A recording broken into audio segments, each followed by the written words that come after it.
ئازانی کورسانی و سڵاوتان لەبێت لە بەرنمەیەکی تری فایل لە بەغداد لەگەڵتان دەبین. بە درێژایی ماوەی بانگەشەی هەڵبژاردن بۆ هەڵبژاردننی ئەنجومەی نوێنەرانی عێراق فایل لە بەغداد بە کۆمەڵێک فایلی گرنگ لەگەڵتان بوو کە هەوڵمان دەدا لە ڕێی میوانەکانمان هەم ئەوانەی کە پێشتر لە ئەنجومەنی نوێنەرانی عێراق بوون و هەم ئەوانش کە ئێستا کاندیدن و دەچنە ئەنجومەنی نوێنەرانی عێراق دەیانەوێت خزمەت بە کورد و کوردستانیان بکەن لە ڕێی فایل لە بەغداد هەوڵماندا بزانین کاندیدانی ئێمە چی دەکەن لە بەغداد و نوێنەرانی ئێمە لە بەغداد چیان کردووە و یەکێتی نیشتیمانی کوردستان لەسەر ئەو پرسە گرنگانەی کە پرسی یاسایی و دەستوری خەڵکی هەرێمی کوردستانن چی کراوە. ئێمە نزیک دەبینەوە لە هەڵبژاردننی ئەنجومەنی نوێنەرانی عێراق. ئەمە کۆتا بەرنامەی فایل لە بەغدادە، بۆیە هەوڵمدا ئەم بەرنمەیە تایبەت بکەم بە زۆرترین لەو کاندیدانەی کە دەیانەوێت بچنە ئەنجومەنی نوێنەرانی عێراق و لەوێوە خزمەت بە خەڵک بکەن، هەم خۆیان هەم لە ڕێگەی لیستی 222 یەکێتی نیشتیمانی کوردستانەوە. بۆیە گرنگە بزانین کە نزیک دەبینەوە لە هەڵبژاردن و ئەو ڕۆژەی کە دەچینە سەر سندوقەکانی دەنگدان دەنگ بەکێ دەدەین و بە چ لیستێکی دەدەین. بۆیە بە سوپاسەوە کۆمەڵێک میوان لەگەڵ من ئەم شەو ئامادەیان دەبێت. ئەوان شەرێک لە بەڕێزان زۆر بەڕێز دکتۆر شەریف بەخێر بیت دکتۆر بەڕێزیان کاندیدی ژمارە 18 لەسەر لیستی 222 یەکێتی نیشتیمانی کوردستان زۆر بەخێر بیت فەرموو. زۆر بەڕێز کاک عەتا بەخێر بی کاک عەتا بەڕێزیان بەڕێوەبەری گشتی پێشووی ئەوقاف بوون کەم کەس هەیە کە کاک عەتا نەناسێ و بەڕێزیان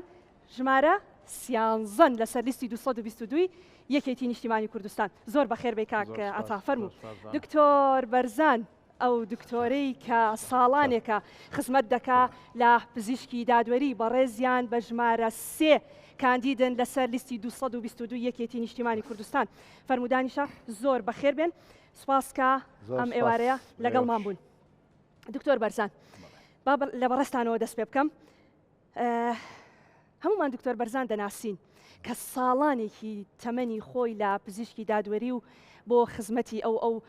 ئەو پیشەیە چەرخان کردووە، بەڵام ئێستا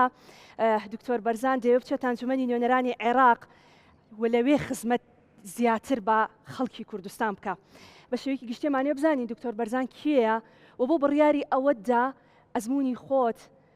لە پزیشکی دادوەریەوە بگوازیتەوە بۆ ئەنجومەنی نوێنەرانی عێراق. زۆر سپاس بۆ بەڕێستان. من دکتۆر بەرزان محەممەد عەلی دارتاشم کاندیدم لەسەر لیستی 222 یەکێتی نیشتیمانی کوردستان و ژمارەکەم 3 هەڵگری بڕوانامەی بەکارهێنەرسم لە پزیشکی هێنایی و نەشتەرگەری گشتیدا و بڕوانامەی دبلۆمی باڵام هەیە لە بواری پزیشکی دادوەریدا، بڕوانامەی دبلۆمی باڵام هەیە لە بواری ئەنترۆپۆلۆژیای دادوەریدا و بڕوانامەی دکتۆرام هەیە لە بواری پزیشکی دادوەریدا. ماوەی 27 بۆ نزیک بۆ تۆ لە 28 ساڵ کار دەکەم لە بواری پزیشکیدا و زیاتر سەرقاڵی بواری پزیشکی دادوەری بووم کە لەو ماوەیەدا نزیک 24 ساڵ من خەریکی پزیشکی دادوەریم و لەوێ کارەکەم و لە هەمان کاتیشە مامۆستای وانەبێژم لە کۆلیژی پزیشکی زانکۆی سلێمانی و سەرجەم کۆلیژەکانی یاسا و ڕامیاری سلێمانی و هەروە بێتەوە لەگەڵ کۆلیژی پۆلیس، کۆلیژی یاسا، کۆلیژی ئەکادمیای ئاسایش و لەگەڵ کۆلیژی پەرستاری. باشە. بۆ دەتەوێت بچیتە بەغداد سەرباری هەموو ئەم تەجروبانەی کە بەڕێستان من لە سۆنگەی کارەکەمەوە سروشتی کارەکەم بەڵێ من پزیشکم، بەڵام کاری پزیشکی من و ڕاپەڕاندن و جێبەجێکردن و کارەکەی من جیاوازە لەگەڵ پزیشکەکەی هاوڕێم. بۆچی؟ چونکە سروشتی کارەکەی من بەو شێوەیە هەڵکەوتووە کە ئەبێت خۆی هەر پزیشکی دادوەری ئەبێ هەم چونکە پزیشکەکە شارەزاییەکی باشە دەبێ و لە هەمان کاتیشە لە ڕوانگە دادوەریەکەوە و بێگومان ئێمە وەکو باس باکردماوەی 22 ساڵە من وەکو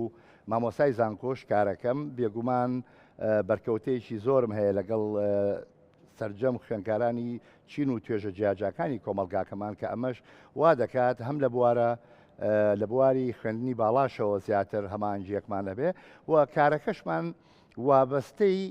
ڕاپەڕاندن و جێبەجێکردنی هەندێک کاری بۆ نمونە ڕوفاتی ئەنفالی پیرۆز لە ڕوفاتی شەیدەکانمان کە ئەمانە یعنی هەمانجیشی زۆری دروست کرۆ چکە بمانوێ نەمانوێت بڵێ هەموو پیشەیەک چمکە مرۆڤایەتەکەی خۆی تایە ڕاستە. و بنەمایکی ڕەوشتی خۆی هەیە بەڵام ئەوەی ئێمە لە ڕاستیە ئێمە بە مباشری مامەڵە لەگەڵ ئەم لایەناناکەی لەبەر ئەوە لەگەڵی شیاوەکو دەرچوویەکی خوێندنگە گەورەکەی ژیانیش ئەوەی فێرکردوین کە بتوانین ئەو زانیاری و زانست و دەرسی وانانی ژیانمان کە کۆکرێتەوە بتوانین لە داهاتوە ئینشاڵڵا بخێنە خزمەتی کۆمەلگاکەمان. باش دەستخۆش کاک ئاتا بەڕێوەری گشتی پێشووی ئەوقاف خەڵک ڕەنگە زیاتر بەو شێوەیە بتناسێ بەڵام ئێمە دەزانین کۆمەڵێک بەرپرسیارەتی گرنگیتر لە سەرشانی ئێوە هەبووە کە ساڵانێکە لەو مەجالانە ئێوە خزمەت بە خەڵک دەکەن. ئێستا دەتانەوێت بچنە بەغداد بۆ ئەنجومەنی نوێنەرانی عێراق و لەوێ درێژە پێدەری خزمەتەکانتان بن بۆ خەڵکی کوردستان. کاک ئەتا کێیە و بۆ دەتەوێت سەرباری هەموو ئەو بەرپرسیارەتیانی کە لەسەر شانت بووە بەڵام بەغداد هەڵبژێری و بتەوێت لە ئەنجومەنی نوێنەرانی عێراقەوە خزمەت بکەیت. زۆر سپاس لانەخان سڵاو لە جەنابەت و لە بینەرانمان لە کورسات نیوز دەرفەت بفەرمووی بەندەش خۆناساندنی بکە من عەتا عەبدوڵڵا ساڵحم کاندیدی ژمارە 11 لیستی 222 یەکێتی نیشتیمانی کوردستانم بە عەتای ئەوقاف ناسراوم بە حکمیەوەی حیاتی وەزیفیم هەمووی لە ئەوقاف بووە لە فەرمانبەریەوە تا پلەی بەڕێوەبەری گشتی مەسوولی بەش و یاریدەری بەڕێوەبەری گشتی لە شوێنەکانی گەرمیان و شارەزور و سلێمانی و ڕاپەڕین لە هەمووی ئیشم کردووە ئەندامی سندیکای پارێزەرانی کوردستان و پارێزەرم ئەندامی سندیکای ڕۆژنامەنووسانی کوردستان و ڕۆژنامەنووسم ئەندامی یەکێتی مافپەروەرانم سەرۆکی ڕێکخراوی سەکۆی شاعیرانی کوردستانم 2 ساڵ ڕاوێژکاری خۆبەخش بووم سەر ڕای ئەرکی وەزیفیم لەگەڵ پارێزگاری پێشووتری سلێمانی لە پارێزگای سلێمانی 2 ساڵ نیو ئەندامی ئەنجومەنی ڕاوێژکاری و ڕاوێژکارم لە مەکتەبی ڕێکخراوە دیموکراتیەکان و دوا ئەرکیشم لێپرساوی کۆمیتەی حوتی کارەزەوشت بووم کە یەکێک لە گەورەترین کۆمیتەکانی سەر ئاستی مەڵبەندی سلێمانیە و مبالغەی تیانە ئەکرێ بڵین تاکە کاندیدی کادریشم لە بازنەی سلێمانی وەکو لێپرساوی ئۆرگان و کادر. دیارە پرسیارێکی وەجیهە ئەوەی جەنابەت زۆر سپاس بۆ ئەمانەیە بچینە بەغدا ئێمە کە ئەچینە بەغدا کۆمەڵێک کادری کوڕکەز یەکێتی نیشتیمانی کوردستان پاڵاوتونی و متمانە پێکراوی ئەون باوەڕپێکراوی ئەون و بەربژێرن لەم لیستەی یەکێتی نیشتیمانی کوردستان بەتەئکید کۆمەڵێک لەو کەسایەتیە بەڕێزانە لەو کچ و کوڕا خاوەن ئەزمونانە خاوەن پسپۆڕی جیاوازن بەندەش بە حکمی ئەوەی یاساییم پیاوێکی یاساییم ئەکرێ بڵێم شوێنی بەحتی خۆمانە ینی ئەنجومەنی نوێنەرانی عێراق جەنابەت دەزانی هەیەتێکی تەشریعیە و شوێنی یاسادانانە جگە لەوەی ئێمە لە چوارچێوەی فراکسیۆنی یەکێتی نیشتیمانی کوردستان کە سیاسەتی یەکێتی لەوێ جێبەجێ ئەکەین و نەهج و کارنامەی یەکێتی نیشتیمانی کوردستان خزمەتی خەڵک و خاکە ئەمانەوێت جودە شخصەکانی خۆمان وە ئەو تاقا کەسی کە هەمانە توانە کەسی کە هەمانە مەڵۆیەک بخینە سەر شارای خزمەتی زۆر و زەوەندی یەکێتی نیشتیمانی کوردستان وە خۆشمان خۆمان وەقفکەین کە بەڵێنێکە بەخوا و بە خەڵکی هەرێمی کوردستانمان داوە هیچ تەقسیر و کەم و کوڕیەک نەکەین لە پێناو بەرژەوەندی ئەم میلەتەدا و ئێمە هەرێمێکی دەستوری دانپیانراوی کە دەستورێک ساڵی 2005 زۆربەی زۆری گەلانی عێراق دەنگیان بەم دەستورە داوە ئێمە ئەو هەرێمە دەستوریین لە چوارچێوەی عێراقی فیدراڵی فرەیی دیموکراتی بۆیە مادام لە چوارچێوەی عێراقین ئەنجومەنی نوێنەرانی عێراق شوێنێکی گرنگە بۆ کارکردن بۆ لە هەم لە ڕووی سیاسی و هەم لە ڕووی یاساییەوە بتوانین ئێمە لەوێ خزمەتێکی زیاتر بکەین و چۆن ئێمە دروشمەکەشم ئەوەیە مێژومان بکەن بە پێوەەر بۆ ڕابردومان پێمان وایە مێژوویەکمان هەیە توانیمانە بەردێک بخێنە سەر دیواری بنیادنانەوەی ئەم نیشتیمانە ئەمانەوێ لەوێ زیاتر ئەو دیوارە بەرز و بڵند بکەینەوانێ و هەمووی بڕژین نە خزمەتی بەرژەوەندی خەڵکی هەرێمی کوردستان. دکتۆر شەریف بەڕێزیان دکتۆرن لەگەڵیشدا کوڕە شەهیدن و لەگەڵیشیدا خەڵکی چەمچەماڵی خۆشەویستن کە هەموو ئەمانم بۆیە باس کرد ئێوە کە دەچنان ئەنجومەنی نوێنەرانی عێراق هەمووکو کوڕە شەهیدێک هەمووکو ئەوەی کە ئێوە خۆتان پزیشکێکن هەم لە ناو کەسانێکدا ژیاون کە بەڕاستی بەردەوام خەبات و تێکۆشان و شەهیدتان داوە بەڵام زۆر جار ڕەنگە خەڵک پرسیار دەکات دەڵێ باشە تۆ دکتۆرێکی یعنی بۆ لە پسپۆڕەکەی خۆتا کار ناکەی بۆ دەتەوێ بچیتە ئەنجومەنی نوێنەرانی عێراق ئیشت بە سیاست چیە ئەمە ڕەنگە پرسیاری زۆرێکی خەڵک بێ دکتۆر بەرزان بە هەمان شێوە بۆ تۆژە پرسیارە واردە بابزانین دکتۆر شەریف کێیە و دەتەوێت لە ئەنجومەنی نوێنەرانی عێراق ئینشاءڵڵا کە دەرچووی چی بۆ تەواوی خەڵکی کوردستان بۆ چەمچەماڵیەکان بۆ کەسوکاری شەهیدان بکەن. سوپاس لانەخان بۆ بیسەر و بینەری بەرنامەکەتان باش دیارە من شەریف ڕەحیمم دەرچووی دبلۆمم لە تەندروستی و بەکالیرۆسم هەیە لە یاسا ماوەی 20 ساڵە من لە کەرتی تەندروستیدا خزمەتەکەم توانیمە لە کەرتی تەندروستیدا بەش بە حاڵی خۆم خزمەتی بە خەڵکی شارەکەم کەم دیارە ئاماژت پێدا شاری چەمچەماڵ شارێکە شاری قوربانی دەرە زۆرترین کە سوکاری شەهید و ئەنفال لەو جێگایدا کۆبۆتەوە من خۆم یەکێکم لەوانەی کە زۆرترین قوربانیم داوە باوکم شەهیدە دوو مامەم شەهیدە خاڵم شەهیدە بەداخەوە ئێڵم تا ئیساکە گۆڕی هیچ کام لە شەهیدەکانشم دەست نەکەوتووە و چەمچەماڵیش 7500 شەهید و ئەنفالی تایە دیارە معلومی جەنابتانە بە پایتەختی شەهید و ئەنفال ئەژمارەکرێت بۆیە من باوەڕم بەخۆمەیە بگەمە ئەو جێگایە بتوانم داکۆکی کەرێکی سەرسەختی کە سوکاری شەهید بم لەو جێگایەوە. باش دەستخۆش. دکتۆر بەرزان چی لە دیدگای هەیە چی لە خەیاڵێتی کە دەچێت ئەنجومەنی نوێنەرانی عێراق مەبەستم گرنگترینەکانە چکە هەمووان کە بیر لەواکەنەوە کە تۆ خۆت کاندید ئەەکەیوە حیزبەکەت متمانەت پێیەکە بێگومان کۆمەڵێک پلان هەیە هەم لە چوارچەوەی خۆت وەکو کەسی هەم لە چوارچەوەی حیزبەکەشت بەڵام ئەوەی کە من باسی دەکەم لە چوارچەوەی شخصی خۆت دکتۆر بەرزان ئەوەی کە دەیەوێت لە پەرلەمانی عێراقەوە بۆ خەڵکی کوردستانی بکە چییە؟ لە ڕاستیە دوو چمشی سەرەکیەگرنەوە کە چمشێکیان وابەستەی پەیوەستە بە چمکە تەندروستیەکەوە کە ئەویش خۆی لەوە ئەبینێتەوە کە سەرەتا ئەوەی کە ئەتوانین بڵین مەسلەی چارەسەری و چاودێری تەندروستی مافی هەموو تاچێکی کۆمەلگاکەیە ینی پێویستە چاودێری تەندروستی و بگا بە تاک بە تاچی کۆمەلگا ئەمە هێڵێکە کە گرنگە ئیشی لەسەر بکەین بەڕاستی و لە هەمان کاتیشە ئێمە لە چمکە تەندروستێکەوە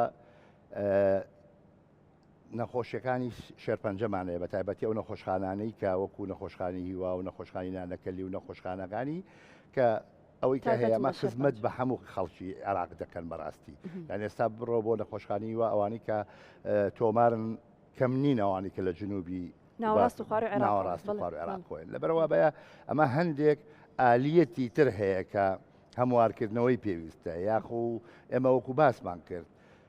لە ڕوانگەی کارمانەوەکو دەستگایەکی تەشریعی و لەگەڵی شیان ڕقابی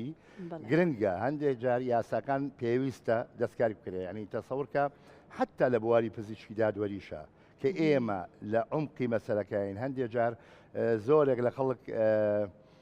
ئازارە خوا لەس لەبەرەوەی یاسایەک هەیە کە چۆنەڵی ڕێگەی دراوە بەو شوێ بێ ئەمانێ ئەو یاسانە خەلە لە یاساییەکان لە مەجای پزیشکیە کە هەندێکی ئەکەیتەوە سەر ئەرکی سەرشانی پزیشکە بەڕێزەکانە هەندێکی ئەرکی سەرشانی کۆمەلگایە تایە ڕوون و دروست نییە بەڕاستی لە یاساکانە کە ئەمە گرنگە ئێمە بۆ نمونە ئەو تەفسیرێکی خۆیاتێ لایەکی تر تەفسیرێکی خۆیاتی ئەبێ ئەمانە یەک لایەکرێتەوە پاشان لە مەسەلەی چاودێریکردنە بەتایبەتی لە چاودێریکردنی بەشی تەواوی لە کەلوپەل و ئامێر و پێداویستیە پزیشکیەکان بۆ هەرێمی کوردستان کە ئەمە گرنگە بە دوواداچوون لە ڕاستیان من دایمەن بەچی وێنایەکەم بەوە وێنایەکەم تۆ باخچەیەک دروست دەکەی ئەگەر باخچەیەک بە تێر و تەسەلی و بە دووریاییەوە سەرپەرشتی بکەی گوڵ و گوڵزارێکی جوانە بۆ دەرەچێ بەڵام بە تەنها بڵێن چاودێرە لەوێ ئەمە جیاوازە بۆیە ئەوانە یەکێکە لە خاڵە جەوهەریەکان و لە هەمان کاتیشە لە ڕووی چۆنایەتی ئەو کەلوپەلانەکەیت ئێمە باسمان کرد وەکو بڕەکەی و وەکو چۆنایەتەکەی ئەوە تەبعاً لە ڕابردووە گوێبیستی بووین دەرمانی فلان شوێنە نایەن بۆی دەرمانی نازانم چێوە ئەکسپایرە بێ بێگومان ئەمانە ئەگەر بێت و سەرپەرشتیەکی وردەکاریش بین پێویستە ڕوونکردنەوەی تەواو بێ بە شەفافانە تاوەکو خەڵک بزانێت ئاگای لێبێ ئەو هەنگاوانە چییە عادەتەن ئەگەر تەماشایکی ئەوانە دائیمەن لایەنی تر قۆستێتەوە بۆ کێشمەکێشێکی زۆر چمکە مرۆڤایەتەکە زۆر لەوە پیرۆسترەکە ئەو مامەڵی پێوە ئاکار ڕاستیە بۆیە ئەمە گرنگە وەکو ئەوەی خاڵی سێمنش کە زۆر لە خەیاڵمای ڕاستیە چونکە ئێمە ڕۆژانە بەرکەوتمان هەیە لەگەڵ کە سوکاری قوربانیانی ئەنفالە ئێمە ئەو لە 2004ەوە کە خۆم لەگەڵ تیمە نەودەڵەتەکانە لە سارای حەزار خەریک بووین ئەو ڕوفاتی ئەنفالانەمان دەرکردەوە تا ئێستا ژمارەکان یعنی بە ئەوە نین لە 2000 نزیک 2000 و شتێک هاتوۆتەوە لە ڕاستیە ئەوە 20 ساڵ ئەوە نەهات بێتەوە ئەمیش گرنگە ئیشیش لەسەر ئەوە بکرێت ئەمیش پێویستە ئیشی لەسەر بکرێت بۆچی چونکە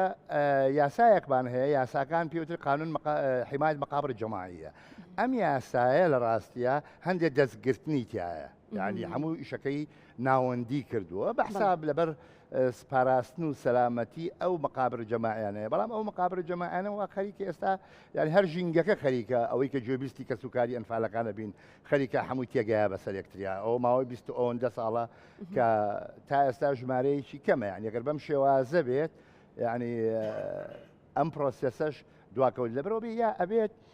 لە چمکی تەنفیزیەکەەوە هیممەتێکی تەواوەتی بکرێت یا ئەوە تا لە چمکە یاسایەکەەوە هەندێ هەموارکردنەوە و ڕاستکردنەوە بکرێت تاوەکو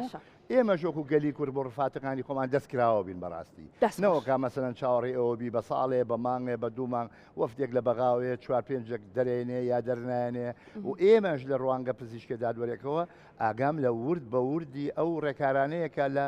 ئەستۆی پەیمانگای پزیشکی دادوەری بەغادا ئەزامە و ئەرکە بۆ ئەوان زۆر قورسە لەبەرەوەی ئەمە ڕێکاری تر هەیە بەڕاستی زۆر باشە دەستخۆش کاک ئاتام هەر بابەتێک کە باسی دەکەین ئێمە دەبێ بگەڕێنەوە بۆ ئەو یاسانەی کە تایبەتن لەسەر ئەو باسە ئێمە شەڕەکەمان لە بەغدا کە دەیکەین و کاندیدانمان کە دەچنە ئەنجومەی نوێنەرانی عێراق و یەکێتی نیشتیمانی کوردستانیش هەمیشە باس لەوە دەکا کە ئێمە لە چوارچێوەی مافای یاسایی و دەستوریەکانمان دەبێت ئەو شتانی کە تایبەتن بۆ هەرێمی کوردستان بۆ خەڵکی ئێمە دەستەبەری بکەین بەڵام ئێمە دەزانین هەم لە ڕووە دەستوریەکەەوە بەشێکی زۆری ئەو مافانەی کە بە کورد دراوە هێشتا وەکو خۆی جێبەجێ نەکراوە هەم کۆمەڵێک یاسامان هەیە کە بەڕاستی یان لە بەرژەوەندی کورد نیە پێویستی بە هەموار هەیە یان وەکو خۆی جێبەجێ ناکرێت ئێوە کە پسپۆڕێکی باشتان لە مەجالە یاسایەکەیە هەیە ئەو کاتێچنە ئەنجومەی نوێنەرانی عێراق لەسەر پرسە یاسایی و دەستوریەکان چی بۆ خەڵکی کوردستان دەکەن زۆر سپاس لانە خانجارێکی تر پرسیارێکی وەجیها پرسیارێکی جوانە بە تاکید جێگەی داخە بە داخێکی قوڵەوە ئەیڵین کە ئێستا زروفی دارایی هەرێمی کوردستان وای لێ هاتووە بە تایبەتی موچەی موچەخۆرانی هەرێمی کوردستان بە فەرمانبەران و مامۆسان و خانەنشینانەوە بە تاکید تەرکیزمان تۆزێک دوور کەوتۆ لەسەر هەندێک مەوادی یاسایی زۆر گرنگ و حیوی و بابڵین ئەفزەڵێت و ئەولەوێتیشی هەیە لە حقیقەتا بەڵام تەرکیزمان خراوەتە سەر موچەی فەرمانبەران و موچەی موچەخۆرانی ئەگەمە لە مافەکانی ترمان نەماوە بەداخەوەڵم بەڵێ ئێمە دەستوری هەرێمی دەستوری عراقی فیدراڵ دەستورێکە تا ڕادەیەک هەندێک لەو مافانەی ئێمە ئیقرار کردو ئەگەر چی ڕەنگە هەموو جێگەی تموحی ئێمەش نەبێ هەموو مافەکانی تیا نچەسپابێ بەڵام پێم وایە لەو کاتەدا هەر ئەوەنداکرا بەڵام بەداخی گرانەوە ئەیڵێم ئێستا دەنگێکی نووزەڵیان نەزعەیەکی شۆڤینی هەیە پێی وایە کورد نابێنی نۆکی هەبێ خۆشی پێ بخورێنێ بۆیە هەندێک لەو بابەتە یاسایی و دەستوریانی کە هەن ئەوەشمان پێڕەوانابینن ئەوەشمان پێ بەزیاد زانم جەنابتان زان لە ساڵی ڕابردوو پێراروانە دەنگێک بەرز بوو کە داوای تعدیلی دەستورەکەن ئەڵێن ئەو مافانەی کە بە هەرێمی کوردستان دراوە هەموار بکرێتەوە زۆرە بۆیە کۆمەڵێک مەوادی دەستوری زۆر گرنگ هەن ینی بەڕاستی یان هەندێک یاسا وەکو پرۆژه یاسا ماون و دەرنەچوون نەبوون بە یاسا لەوانە مادەی 140 دەستوری کە ڕێک ئەوە بڵێن مادەی 140 کرد لە 2005 دەستوری هەمیشەی دانرا ئەبوو تا 2007 هەموو ئەو شتانە جێبەجێ بکرێت بەڵام ئەوە تا هەتا 2025 بەڵێ تطبیق بکرێ و بەتاکید دوای ئەوەی ینی بەداخەوە ینی هەر مادەی 140 ینی کۆمەڵێک مەوادی تری دەستوری هەن کە لەوانە پێشمەرگە وەکو بەشێک لە مەنزوبەی دیفاع عراقی بەشێکە بەڵام لە ڕووی تەچیز و تەسلیح حوانێ وەکو جێشی عراقی نییە لە ڕووی ئیمتیازات و موچەکانیان وەکو عراق نییە وە کۆمەڵی خاڵی تری زۆر گرنگ لەوانە بابەتی سنووری هەرێمی کوردستان و دیاریکردنی ئەو سنوورەوە زۆر خاڵی تریژ ینی بەڕاستی ئێمە کە ئەچینە ئەوێ ڕاستە یەکێتی نیشتیمانی کوردستان لە چوارچێوەی فراکسیۆنەکانی خۆی لە ڕابردوو کاری باشی لەسەر ئەمە کردووە بەڵام پێمان وایە ئەکرێ ئەو کارە تەواو نەکراوانی کە هەن لەسەر دەستی ئێمە لەسەر دەستی ئەو تیمە بەهێزەی کە ئێستا یەکێتی نیشتیمانی کوردستان وەکو دروشم بەرزی کردوەوە ئێمە هێزی توین لە بەغدا لەو ئەو تیمە بەهێزەی کە ئەچێتە بەغدا هەوڵی چارەسەرکردن و تەواوکردنی هەموو ئەو کارە تەواو نەکراوانە بدین کە تەواو نەکراون باشە باس لەوە کردوتە ئێمە چاومان تەنها لە موچەیە ینی خەڵک بە شێوەیەکی گشتی مافەکانی ترمان مافە دەستوری یاسایەکانی ترمان لە چوارچەوەی عێراق وەلا ناوە تەنها خەیاڵمان لای ئەوەیە کەی موچە دێت و کەی مانێکی تر ئێمە موچە وەردەگرین یەکێتی نیشتیمانی کوردستان لەسەر ئەم پرسە لە بەغداد چی کرد؟ یەکێتی نیشتیمانی کوردستان بە معلەنی ڕایگەیانوە کە قوڵای استراتیژی کارکردنمان بەغدایە و هەموو ئەو کێشانەی کە دێنە پێش لە ڕووی یاسایی لە ڕووی دەستوری لە ڕووی مالی لە ڕووی سیاسیش بەڕاستی ئەکرێ ئێمە لە بەغدا بە شێوەی گفتوگۆ چارەسەریان بکەین بۆ یەکێتی نیشتیمانی کوردستان لەو ڕۆ پێم وایە تەقسیری نەنوان هیچ کەم تەرخەمیەکی نەکردەوە لە سەر دەستی سەرۆکەکەی کە سەرۆک بافڵا وەکو سەرکردەیەکی کارە وەکو سەرکردەیەکی کاریگەر و خاوەن دیبلۆماسیەتێکی بەرفراوان و علاقەیەکی باش لەگەڵ هەموو ئەحزابی سیاسی لە عێراق لە نێوان شیعە و سونەدا بە یەک مەسافە نزیکی لە هەمویان هەوڵی بەردەوامی هەبوو. جەناب دەزانین لە هەفتەی وا هەبووە چەندین سەردانی کردووە یان لە ڕۆژێکا لە هەمان کاتە توانیوێتی هەمویان ببینێ هەم لەوانی کە لایەتی تەلەڤیزیۆن بۆیە یەکێتی نیشتیمانی کوردستان نەک ئەوەی ئێمە بڵێن وەکو کادری یەکێتی نیشتیمانی کوردستان کاندیدی لیستی 222 یەکێتی نیشتیمانی کوردستان بەڵکو ئەوە لە سەرساری سەرۆکوەزیرانی عێراقەوە کە محەممەد شیع سۆدانیە لە کۆبوونەوەی فەرمی ئەنجومەنی وەزیران ڕایگەیاند و بە ڕسمی و بە فەرمی سوپاسی سەرۆک بافڵی کردوتی هەوڵەکانی ئەون ئێمە گەیاندووە بە چارەسەری کێشەکان و بە ئەنجام گەیاندنی ئیتفاقەکان بۆ یەکێتی نیشتیمانی کوردستان لەو ڕۆوە ڕۆڵی گەورەی بینیوە و زۆر جار ئەو سەرێشانەی کە دروست کراون کە ڕەنگە پێویستنەوە بە دروستکردن کە وەکو ئەرکی حیزبی ئەرکی ئەو نەبوو ئەرکی حکومت بووە بەڵام ئەم شانی داوەتە بەر و هەوڵی داوە لە ڕێگەی ئەو علاقاتانی کە هەیەی و لە ڕێ ئەو دیبلۆماسیەتی کە خۆی بەکارهێناوە لە بەغداد چارەسەری هەموو کێشانەی کردووە. دەستخۆشکەوتە دکتۆر مادەم یەکێتی وە سەرۆک بافڵ هەمیشە دەیەوێت لە بەغدادەوە چارەسەری کێشەکان بکە و پرسی موچەیەکێک بوو لەو بابەتانەی کە یەکێتی توانی چارەسەری بکە کەواتە بۆ هەموو پرسە یاساییەکانی تریش یەکێتی دەتوانێت ڕۆڵی هەبێ و لە ڕێی کاندیدەکانیەوە کە دەچنان ئەنجومەنی نوێنەرانی عێراق دەتوانن کار بکەن لەسەر هەموو ئەو پرسانەی کە تا ئێستا گرفت و کێشان بۆ خەڵکی کوردستان. بڵێ سوپاس بۆخوا ئێمە لەناو خەڵکین بە تایبەتی سەلم کاتا بەرکەوتنێکی زۆرمان لەگە خەڵک هەیە ئەوە بینین ئێستا خەڵک تێگەیشتووە کەوا یەکێتی نیشتیمانی کوردستان ئەتوانێت پرسەکان چارەسەر بکات و یەکێتی نیشتیمانی کوردستان ئەتوانێت حەسم شتەکان بکات چونکە سەرنجام لە هەموو کاتە پێویستەکانە لەو کاتانی کە زەرورێت هەبێ جەماوەرەکەی لە کاتی گرفتەکانە ڕۆ کاتی یەکێتی نیشتیمانی کوردستان. بەڵێ برایانی بەڕێزم ئاماژیان بە زۆر خاڵدا دیارە من ئەمێتیش بخەمە سەر ئەو خاڵی کە بۆ نمونە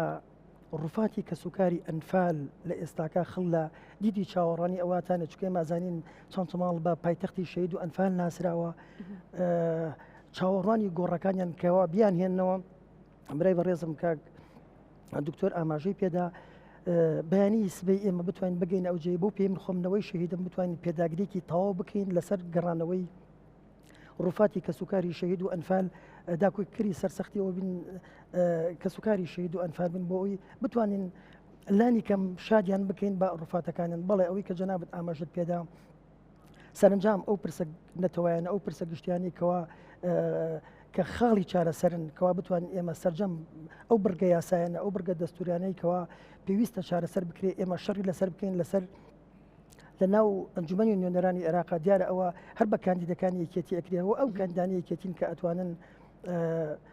لە ڕێگەی لوژنەکانەوە بتوانن مافەکانی خەڵکی هەرێمی کوردستان دەستەبەر و پارێزراو کرد. باش دکتۆر باست لە کۆمەڵێک بابەت کرد بەتایبەت لە مەجالە پزیشکیەکە کە بۆ هەرێمی کوردستان چەند گرنگن یعنی مەسلەی دەرمانە مەسلەی پێداویستی پزیشکی ئەمە یەکێک لە فایلەکانیشمان تایبەت بوو بە کەرتی تەندروستی کە چەند گرنگە ئێمە لەسەر و بابەتە ئیش بکەین چونکە هێشتا گرفت و کێشەمان هەیە لە یاسای بودجەی 2021 و پرۆژە یاسای بودجەی 2023 ئەو پشکەی کە دیاری کراوە و ئێمە دەزانین کە دەچینە بەغداد دەبێ لە یاسای بودجەدا ئێمە هەوڵ بابەتەکان جێ بکەینەوە چەند گرنگە پشکێک لە یاسای بودجەدا دیاری بکرێ و بەڕاستی هەموو پێداویستیەکانی بەتایبەت لە ڕۆپزیشکیەوە بۆ هەرێمی کوردستان ئەم پشکە مسۆگەری بکە مەبەستەکە ئەوەیە چەند گرنگە ئێوە کە دەچنە ئەنجومەنی نوێنەرانی عێراق لەسەر ئەمە ئیش بکەن. بەڵێ بێگومان ئەوەی بەڕێزت ئەیڵێیت زۆر گرنگە کە بەڵام ئەمە پێویستی بە داکۆشیکردن هەیە ئیتر ئەتوانی ڕێکار و بنەمای بۆدانی حتا ئەگەر وەکو باسمان کردەمە وەکو بگەڕێتەوە بۆ لایەنە دەستوریەکە کە هەموو تاچێک مافی ئەوەی هەیە کە چاودێری تەندروستی هەبێت ئەمە یعنی دەستی بگا بە هەموو بوارە تەندروستەکە ئێمە ئەتوانین لە ڕێگاوە ئەتوانین حتا ئەکرێت ژمارەی دانیشتوانەکە بکەین بە پێوەرێک بۆ لەسەرەوە بنەمایە حتا ئەتوانین داتایە دروستکەین سەبارەت بە جۆری نەخۆشیانی وردەکاری تەفاسیلی ئەو نەخۆشیانی کە هەیە ئەو پێداویستیانەی کە پێویستن و بۆیە زۆر گرنگە ئەمە نەک بڵێن تەنها بۆ شوێنێک ئەمە وەکو لایەنێکی مرۆڤانەیە بە حەقەت ئەکرێت ئەمە بۆ سەرتاسەری عێراق بێت لەبەرەوە بەڵێ گرنجێکی زۆری هەیە و ئەگەر لە پوختەی پێداچوونەیەک بە پوختەی بەرنامە و کاری لیستی 222 یەکێتی نیشتیمانی کوردستانە بکەی سیرەکەی گشتگیرە بەڵام چۆنەڵی کە ئەچیتە ناوەوردەوردە سەر و بۆری تری ئەوێ سەر و بۆرەکە کە دای ئەنەی ئەبێت لەگەڵ بەراورد دێ بکەی لەگەڵ واقعی مۆضوعی خەڵکەکە ئەنجا پێوەرە ڕاستەقینەکەی بۆ هەڵبژێری تاوەکو بتوانرێت کە ئەمە مافێکی شەرعی و دەستوری و هەموو کۆمەڵانی خەڵکە. باش کەواتە چەند ڕۆژێکمان ماوە بۆ هەڵبژاردننی ئەنجومەنی نوێنەرانی عێراق. ڕووبکەرە کامێرەکەی خۆت داواکاری ئێوە بۆ خەڵکی هەرێمی کوردستان چییە بۆ ئەوەی کە بچنە سەر سندوقەکانی دەنگدان و دەنگ بەکێ بدەن و کامەیە ئەوەی کە شەڕی ئەوان دەکات لە بەغداد؟ بێگومان من داواکارم لە خەڵکی کوردستان کە دەنگ بدەن بە لیستی 222 یەکێتی نیشتیمانی کوردستان کە ئەگەر بێت و مێژووی ئەم حیزبە وێنە ئاوێنەیەکی لێبێ بۆ داهاتوو بۆ ئێستاش شایانی ئەوەیە شایستەی ئەوە بووە کە هەردەم لە خزمەت کۆمەڵانی خەڵکی کوردستانە بووە حزبێک بووە کە هیچ کات سەرکێشی بە جەماوەڕەکەی خۆیەوە نەکردووە هەمیشە داکۆچیکاری مافەکانی بووە بۆیە داوایان لێ یەکەم دەنگ بن بە لیستی 222 یەکێتی نیشتیمانی کوردستان و ئێمەش وەکو کاندیدی ژمارە سێ بەڵێن دەدەین کە داکۆچیکارێکی بە ئەمەک و بە حەوسەڵە بین بۆ ڕاپەڕاندن و جێبەجێکردن و کارکردن لەسەر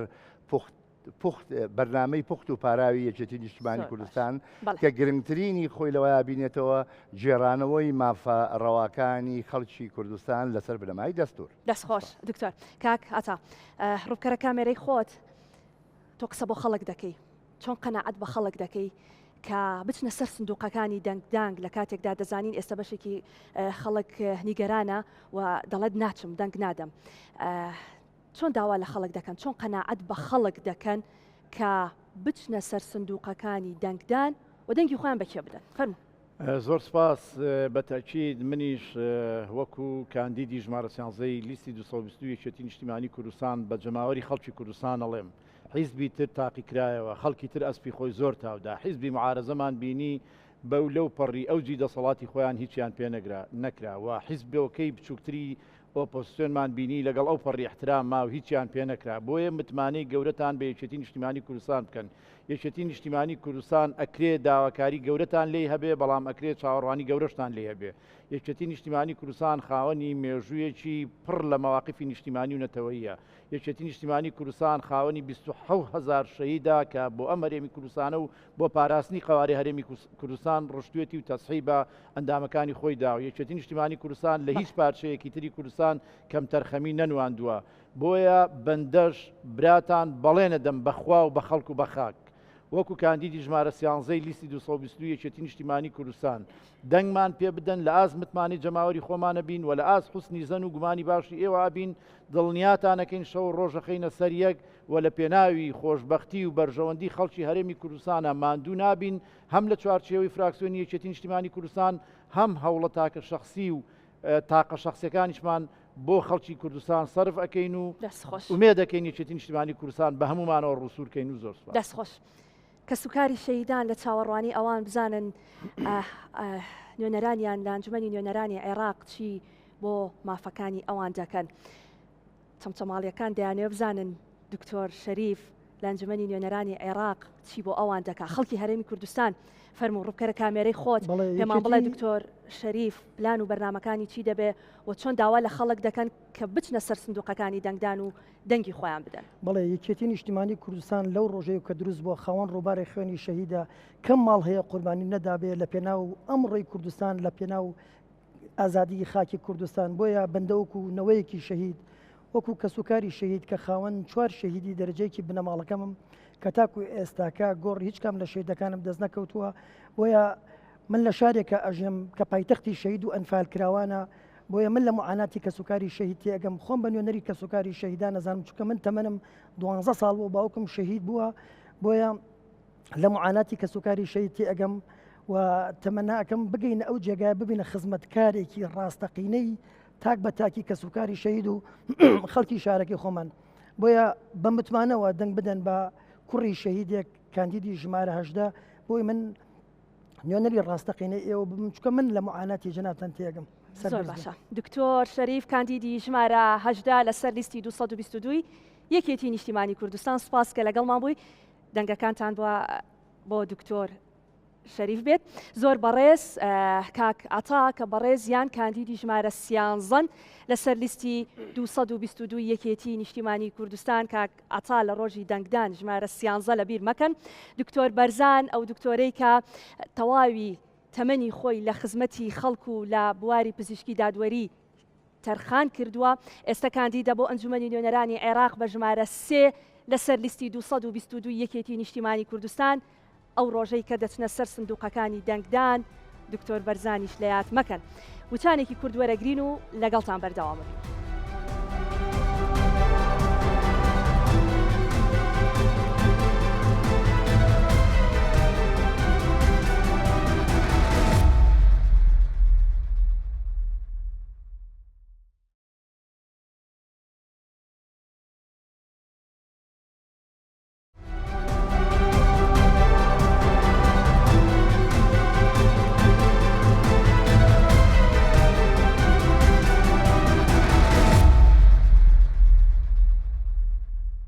دووبارە سڵاوتان لە بەیازدانم لەگەڵتان بەردەوام دەبین. وەک باسمان کرد نزیک دەبینەوە لە هەڵبژاردننی ئەنجومەنی نوێنەرانی عێراق، بۆیە گرنگە زۆرترین کاندیدەکان بناسێنین و بزانین بەرنامە و پلانەکانیان بۆ کۆمەڵانی خەڵکی کوردستان لە ئەنجومەنی نوێنەرانی عێراق چی دەبێت. یەکێکی تر لە میوانەکانی فایل لە بەغداد زۆر بەڕێز سوارەی شەهید ئارام. کاک سوارە زۆر بەخێر بێ کە بەڕێزیان کاندیدی ژمارە 30 لەسەر لیستی 222 یەکێتی نیشتیمانی کوردستان. زۆر بەخێر بێ فەرمودانیشە. زۆر سپاس. هەمووان دەزانین شەهید ئارام کێ بوو، چ قارەمانێک بوو بۆ سربەخۆیی کوردستان، گیانی خۆی فیدا کرد. ئێستا کوڕەکەی کاندیدە بۆ ئەنجومەنی نوێنەرانی عێراق وەک کوڕە شەهیدێک بابزانین سوارە خۆی کێیە و وەک کوڕە شەهیدێک دەتەوێت لە ئەنجومەنی نوێنەرانی عێراق چی بۆ خەڵکی هەرێمی کوردستان بکەی. زۆر سپاسانەکەم، زۆر سپاس لانەخان بۆ ئەم پێشوازیە، بۆ ئەم بەرنامەیە کە ساز کراوە تایبەت بەم پرۆسەی هەڵبژاردنە. من وەکو سوارەی شەهید ئارامم کاندیدی ژمارە 30 لە لیستی 222 خاوەنی دوو بڕوانامەم کۆلیژی یەکەمم کە تەواو کردووە، کۆلیژی علومە لە بەشی بایۆلۆجی مایکرۆبایۆلۆجیم تەواو کردووە و لە دواییە هەر کە تەواوم کرد ڕشتەکەم گۆڕی چوومەوە کولێ قانون، کولێ قانونم تەواو کرد. لەو کاتەوە ئیتر زۆر زیاتر تێکەڵاوی ئەوە بووم کە لە بوارە یاساییەکان و قانونیەکانە خۆم بدۆزمەوانە. دیارە وەکو کوڕەشەهید و وەکو کاگ ئارام ئێمە بەڕاستی جێپەنجەمان دیارە لە کاگارام خۆی بە تایبەتی جێپەنجەی زۆر دیارە لە سیاسەتی یەکێتی نیشتیمانی کوردستان و هەر لە سیاسەتی کوردستانە بە شێوەیەکی گشتی. منیش هیوادارم کە بتوانم هەر بە هەمان ڕۆحیەت و بە هەمان بیرکردنەوە و بە هەمان تەسەڕوفات کە ئەو کردوێتی بتوانین درێژە بەو کارانە بدەین کە بۆ سەرخستنی میلەت و میلەتی کوردمانە. ئێمە خۆ دەزانی لەم فترەیە بە تایبەتی ڕوبەڕووی ئەوە ئەبینەوە کە هەڵبژاردنەکان دەست پێ بکات. ئێمە زۆر بە پەرۆشەوە یا با بڵین هانی خەڵگەدەین بۆی کە بتوانن بەشداری بکەن لەم هەڵبژاردنا و دەنگی خۆیان بدەن بۆ سەرخستنی لیستی 222. باشە، بۆ بڕیاری ئەوە دابچیت ئەنجومەنی نوێنەرانی عێراق چ شتێکەیە کە زۆر بەلاتەوە گرنگە و دەزانی لەوێ لە ئەنجومەنی نوێنەرانی عێراق تۆ دەتوانی بیکەی بە تایبەت بۆ خەڵکی کوردستان؟ خۆی خۆکاندیدکردن و خۆپاڵاوتن بۆ بەشداریکردن لە پەرلەمانی کوردستانە و هەڵبژاردننی پەرلەمانی عێراقا ببورن. خۆی مافێکی سەرەتایی خۆمە یەکەم بە دەرەجە یەک، دووەم وەکو ئەوەی کە لە یاسا شارەزاییم هەبێ دیارە تێبینیەکانم بەرامبەر بە کاری سیاسی لە سنووری یا با بڵین لە چوارچێوەی یاسادایە دیارە ئێمە وەکو هەرێمی کوردستان بەشێکین لە عێراق هەمووتان ئاگادارن لەوێەوە کاری پەرلەمانتاری لە عێراقا تۆزێ تاریخێکی هەیە و بەنسبەت عێراقیشەوە تۆزێ تقریبان لەم 20 ساڵا خۆی ئەبینێتەوانێ بەڵام پێشتر عێراق حەزم کرد ئەو تەفاسی لە درێژکەینەوە عێراق هەرکە دامەزراوە لە ساڵی 21 وەکو دەوڵەتی مەلەکی بووە بەڵام مەلەکی پەرلەمانی بووە عێراق هەتاکو ساڵی 58 پەرلەمانی هەبووە پەرلەمانێکی کاراشی هەبووە و بە مستەمڕی یعنی وەکو عێراق ئاشنایەتیمان هەیە بە کاری پەرلەمانی بەڵام دوای ئەوە ئیتر بەهۆی ئینقلابات و هاتنە سەر حکمی عسکەرۆمانە نەمان ماوە هەتا 2005 لە 2005ەوە ئێمە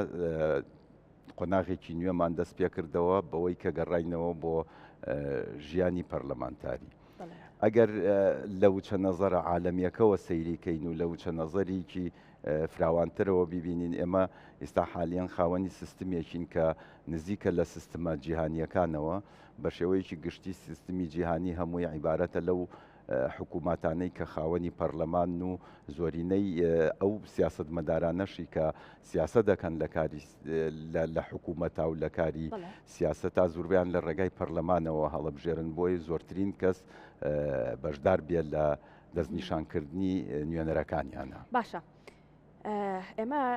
لە تەواوی بەرنامەکانماندا باسمان لەوە کردووە کە نوێنەرەکانی ئێمە لە بەغداد چی بکەن بۆ خەڵکی هەرێمی کوردستان و هەر پرسێک هەر بابەتێک کە باسی دەکەین دەگەڕێنەوە بۆ عێراق. بەڵێ وایە عێراق ئەوەندە گرنگە بۆ ئێمە؟ عێراق زۆر جار کە باس لە گرنگی عێراق دەکەین پرسەنەتەوەیەکەمان پێ دەفرۆشنەوە کە ئێمە کوردین نابێت بۆ هیچ شتێک بگەڕێنەوە بۆ عێراق بەڵام ئەوە تا ئێمە باس لەوە دەکەین کە هەڵبژاردننی ئەنجومەنی نوێنەرانی عێراق هەڵبژاردنێکی چارەن و سازە بۆ خەڵکی هەرێمی کوردستان. بۆچی عێراق بۆ ئێمە ئەوەندە گرنگە؟ بەنسبەت ئێمە چونکە بەشێکین لە عێراق بەڵام خۆشبەختانە ئێمە سیستمی عێراقی ئێستا سیستمێکی فیدرالیە ئێمە لە چوارچەوەی قوارەی خۆمانە مافەکانمان پێدراوە ئەو مافە بنەڕەتیانەی کە کەمترینە لە مافەکان کەمترینی مافەکانمان لە دەستورا جێبەجێ کراوە خۆشبەختانە ئەوە شتێکی زۆر زۆر باشە گەڕانەوەمان بۆ عێراق ئەمە گەڕانەوە نییە ئێمە هەر خۆمان لە ناو چوارچێوەی عێراقا بێ پێویستە هەماهەنگیمان هەبێت ئەبێ بە هەموو شێوەیەک لەگەڵ هەموو عێراقیەکانە معاملە بکەین ئێمە وەکو خۆتان ئاگاتان لەیەتی چەندها کێشە و کێشە سەری هەڵاوە دیارە ئەمە بەهۆی ئەو ئەفکارانەوەی کە پێشتریش ئاماژەم پێیا ئێمە تازە بە تازەی گەڕاوینێتەوە بۆ سیستمی دیموکراتی جاری وا هەیە هەڵبژاردنەکان وا لە بەر چاوی هاونیشتیمانیان خراوە کە ئەڵێ من بۆچی ئەم جارێک بەشداری بکەم بەڵام من پرۆسەیەکە کە پێویستە هەموو 4 ساڵێ جارێک ئەنجام بدرێ و پێویستە تازە بکرێتەوە هەم بۆ ئەوەی کە ئەفکاری تازە بگەڕێتە بچێتە ناو پەرلەمانەوە هەم بۆ ئەوەی کە بتوانین ئەو کێشانەوە ئەو کەم و کوڕیانەی هەبووە چارەسەر بکرێ عادەتەن تۆش کە لەکە ئەو کێشانە ئەگەنە بربەست ئیتر کەسانی تر ئەچنە ناو مەوزوعەکانەوە بۆیە بتوانن ئەو کێشانە بەرەو چارەسەرکردن بنن. باشە باسی لەو کردوتە بەشێکی کەمی ئەو مافانی کە بە دەستور پێمان دراوە و زۆریش لەسەرەوە کرێت کە پێویستە دەستوری عێراق هەموار بکرێتەوە هەرچەنە ئەوان پێیان وایە کە مافێکی زۆر بە کورد دراوە لە ناو دەستورەکەدا بەڵام تۆش دەڵێیت مافێکی کەم و سەرڕای ئەو مافەکەمەی کە بە کوردراوە هێشتاش بەشێکی ئەو مادە دەستوریانەی کە تایبەتە بە هەرێمی کوردستان جێبەجێ نەکراوە. بەڕستان پسپۆڕی یاساییتان هەیە کاتێک دەچون ئەنجومەنی نوێنەرانی عێراق لەسەرم پرسانە چی دەکەن؟ ئەوەیان چی دەکەن با هەڵی گرین بۆ ئەو کاتانەی ئیشەڵا کە ئەچوین بەڵام بە شێوەیەکی گشتی بابینەوە سەر ئەوەی کە ئەڵەی مافەکان کەمە ئێمە بە نیسبەت وەکو یەکێتی نیشتیمانی کوردستانەوە مەسەلەن لە ساڵی 76ەوە ئێمە یەکێ لە دروشمەکانی یەکێتی نیشتیمانیەوە بووە کە دیموکراتیت بۆ عێراق و مافی چاری خۆ نووسین بۆ گەلی کورد یا بۆ کوردستان ئێمە ئەگەر ئەو کەلیمەیە سیرکەین مافی چاری خۆ نووسین کەلیمەیە کە زۆر فراوانە زۆر مەفاهیم ئەگرێتەوانە ئەگەر وردیکەینەوە وەکو یاسا هەر لە حکمی زاتیەوە گرێتەوە چێتەوە بۆ لا مرکزێتەوە چێتەوە بۆ فیدرالیت لە فیدرالیێتەوە چێتە سەربەخۆی لە سەربەخۆیە چێتە کۆنفیدرالی یعنی کە ئێمە ئەم دروشمەمان بەرز کردوێتەوە بۆیە من پێم وتم ئەو مافانەی کە لە دەستورا بۆ ئێمە هەیە کە جێگیر کراوە بەشێکە لەو مجموعە مستەلاحی کە ئێستا بۆم ڕیزکردی کە حکمی زاتی لە مرکزی هاتووەتە سەر فیدرالی ئەمە لە سێهەم قۆناغی یانی تەبعاً ئەمە پێشکەوتنیەکی زۆرە بەڵام بەنسبەت ئێمەوە وەکو کورد هێشتا هەر کەمە ئەوە لە وچە نەزەرەوە هانیمەوانە سەبارەت بەوەی کە وەکو یاسا تەبعاً خۆتان مامۆستان و شارەزای ئەو وەزعەتەن کە ئەنجومەنی نوێنەران ئیشەکەی دوو لە دوو ئیشا خۆیەگرێتەوە یەکەم یاسادانان دووهەمیان ڕقابەکرد یان چاودێریکردن چاودێریکردنی کاروباری جێبەجێکردنی یاسا و کاروباری حکوومەتە ئەم بوارە ڕێگا خۆشەکە بۆ ئەوەی کە لە مەسائلی پسپۆری یاساییە ئێمە ئەتوانین بەرەو پێشەوەی بەرین کە ئەم قسەیە کەم داوای لێبوردنەک لە ئەندامانی پەرلەمانی پێشووە کەم مەبەستم لەوە نییە کە ئەوان کەم و کوڕیان هەبوو بە تایبەتی ئەمە ئەوەی کە هەمومان لە بە تایبەتی لە تەلەڤیزیۆن و لە ئەخبارا و هەموو ڕۆژێ متابعی سۆشیال میدیاوەمانە ڕاستە پەرلەمانتارە کوردەکان بە هەموو توانای خۆیانەوە هەوڵەیەن چەندەها ئیش جێبەجێ بکەن و چۆن ینی ئەو یاسایانەی کە لە بەرژەوەندی میلەتی کوردایە جێبەجێکەن بەڵام و کۆی بینین هەموو کاتێک کۆسپ و تەگەرەیەکی زۆرەکەوێتە بەردەستیان ئەو کۆسپ و تەگەرانە بەگاڵتە نەهاتوۆتە پێشەوانە دیارە بە نەتیجەی ئەو BA یا با بڵین ئەو شوێنەیە کە هەموو عێراقیەکانی تیاکۆ ئەبێتەوە لەبەرەوە پێویستمان بەوەیە کە بە وردی ترەوانە بڕوانینە بەعزە خاڵێک لە یاساکان من نمونەیەکی یاساکانیش ئێمە زۆر جار گرفتمان بەڵێ ئێمە بۆمان بۆ جێبەجێکردنی یاساکان پێویستمان بە تەوافقاتی سیاسی هەیە پێویستمان بەوەیە جا ئەلەم کاتەیە ئەرکی یەکێتی بۆ ئەم قۆناغە قورستر نابێت تەوافقاتی ئەزانی چۆنە ئێستا ئەو بەندە دەستوریانەی کە دانراوە ئەو مادە دەستوریەکان کە هەیە چەندەها بڕگەی مادە هەیەتیایە جێبەجێ نەکراوە ئەگەر ئێمە مەسەلەن لەسەر مەسلەی تەوافقاتەوە بیهێنینەوانە لەسەر مەسلەی تەوافقاتەوە بیهێنینەوانە خۆی لە دەستورە چەند خاڵێک دانراوە یەکیان لەوانەیە ئەڵێ دوایەوەی کە ئەنجومەنی نیشتیمانی عێراقی کە پەرلەمانی عێراقیە تەسیزە بێ تاکو 2007 هین پەرلەمانی دووهەم هەڵبژێرێ بۆ نمونە ئەمە هێنینەوانێ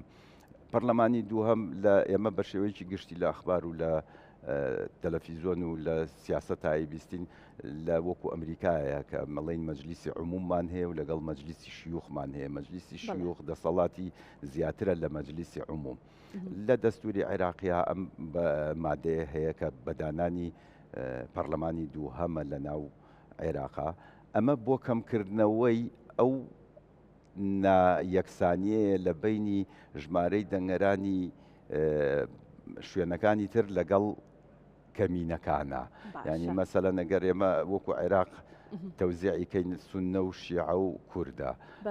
شیعە لە هەمووی زیاترە بە سونە و کورد اینجا نزیگە بێتەوە مەبەستەکە لەوەوە هاتووەتەوانە ئەمە بۆ دروستکردنی تەوازونێکە لە بینی ئەو پێکهاتانە لە ڕێگای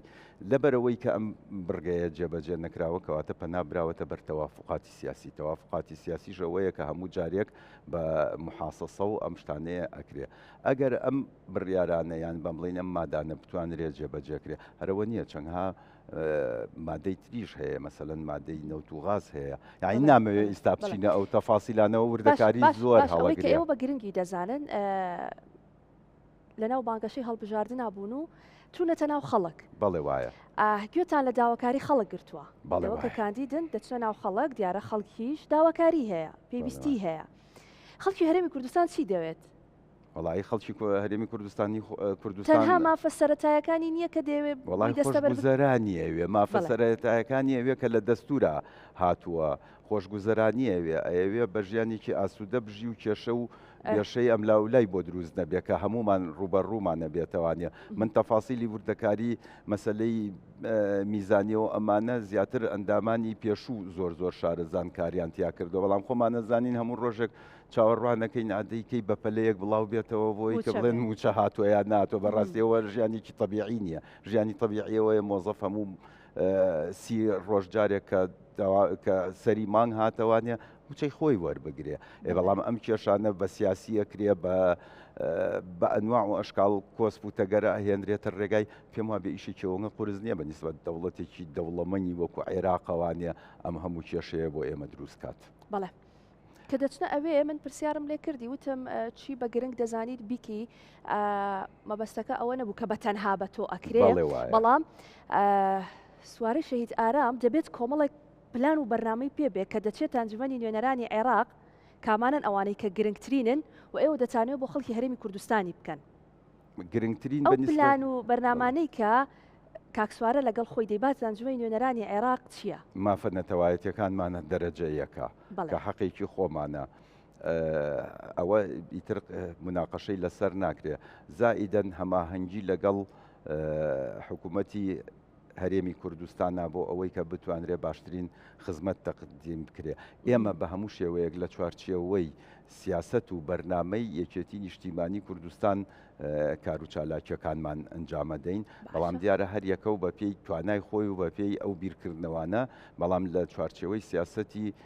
یەکێتی نیشتیمانی کوردستان دەرناچین کە ئێستا لە لیستی 222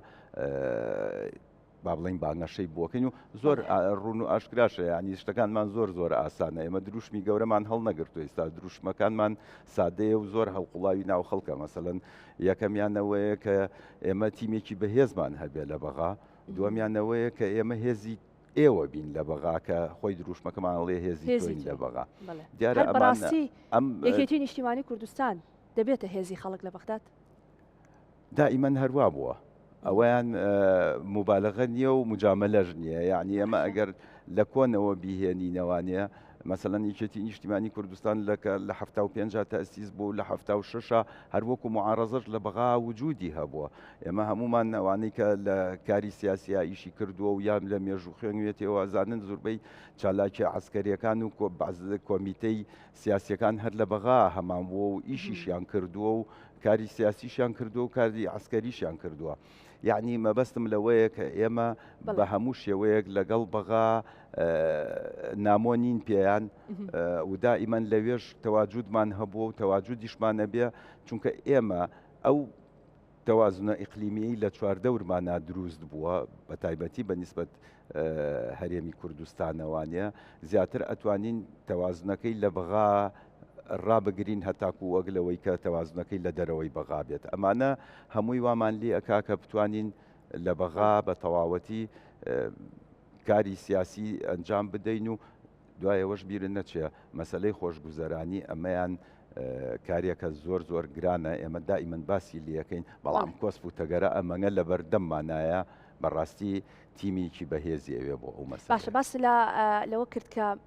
لەگەڵ خۆت ئەوەی کە گرنگی پێبیت و ببیت ئەنجومەی نوێنەرانی عێراق یەکێک لەوانە بابەتە نەتەوەیەکانە بۆ پرسە نەتەوەیەکان لە چوارچێوەی دەستور و لە عێراقدا کورد گرنگی بە پرسەنەتەوەیەکانی نەدراوە یان هێشتا وەکو پێویست نییە واللهی وەکو ئێمە طموحمان زۆر لەوە زیاترەکە هەیە دائیمەن ئێمە هەر بەشمێ نایتەوە کەوتم مەسلەی مافی چارەی خۆ نووسین کە ئاوا زۆر فراوانە طموحمان زیاترە ئێمە وەکو دەستور بەڵێ هەموو مافەکانمان زۆربەی زۆری هەرە ئەوانەی کە قابلی جێبەجێکردن تایەتی سەبارەت بەوەی کە جارجارە بیستری ئەڵێ تعدیلی دەستور بکرێوەمانە خۆشببختانە لە دەستورە ئێمە دەستنیشان کراوە هەموو بڕگەکانی با بڵین زۆربەی بڕگەکانی ناو دەستورە توانێت دەستکاریەک کرێ ماعەدا بابی حڕیات و حقوق نەبێ زائیدەن ئەوەی کە عیلاقەی بە ئیقلیمی کوردستانەوەیە کە پێوترێ هەرێمی کوردستان ئەم برگانە لە ساڵحی هەرێمی کوردستان هاتووە کە ئەڵێ بە هیچ شێوەیەک تعدیلی تیا ناکرێت ئەگەر تعدیلیشی تیاکرا ئەبێ پەرلەمانی کوردستان خۆی قەراری لەسەر دەرکا دوایەوەش ئەبێ ئیسیفتای بۆ بکرێ یعنی کارێکی ئاسان نییە دەستکاری قوارەی هەرێمی کوردستان بکرێت لە دەستوری عێراقی. زۆر باشە کەواتە ڕووبکەرە کامێرەی خۆت ڕووبکەرە دەنگدەرانت چەند ڕۆژێکی کەممان ماوە دەچینە پرۆسەی هەڵبژاردننی ئەنجومەنی نوێنەرانی عێراقەوە چی بە دەنگدەرانتان دەڵێن چۆن متمانە بە ئێوە و بە لیستی 222 یەکێتی نیشتیمانی کوردستان بکەن و بچنە سەر سندوقەکانی دەنگدان. ئەگەر بیانەوێ خۆمان لەخوا بە زیابێ میلەتێکی ئێمە خاوەن میلەتێکی وشیارین هەموو لە سیاست هاتی ئەگەن ئەزانن وەزعی سیاسیەکە چۆن ئەڕوا ئێمە بە هەموو هاوڵاتیان بەگشتی ئەڵین کە ئەو مافەی کە پێتان دراوە دەستوریەن کە دەنگی خۆتان بدەن بەڵام لێرە دەنگدانەکەتان من پێم خۆشە بەو شێوەیە بڵێم دەنگ بدەن بەو هێزەی کە نوێنەرایەتی تانەکا کە ئەتوانێ داکۆچی لە مافەکانتان بکات لە بەغا کە ئەتوانێ بە عیلاقاتەکانی و یا با پەیوەندیەکانی لەگەڵ هەموو ئەحزابەکانی تری عێراقا بتوانێ زۆرینەی ئەو شتانەی کە لە پەیڕە و پرۆگرام و بەرنمەکانمانە هەیە بەلابردنی ئەو کۆسپوتەگەرانە بتوانین ئەو شتانە جێبەجێکەین ئەو ئامانجانەمان جێبەجێکەین و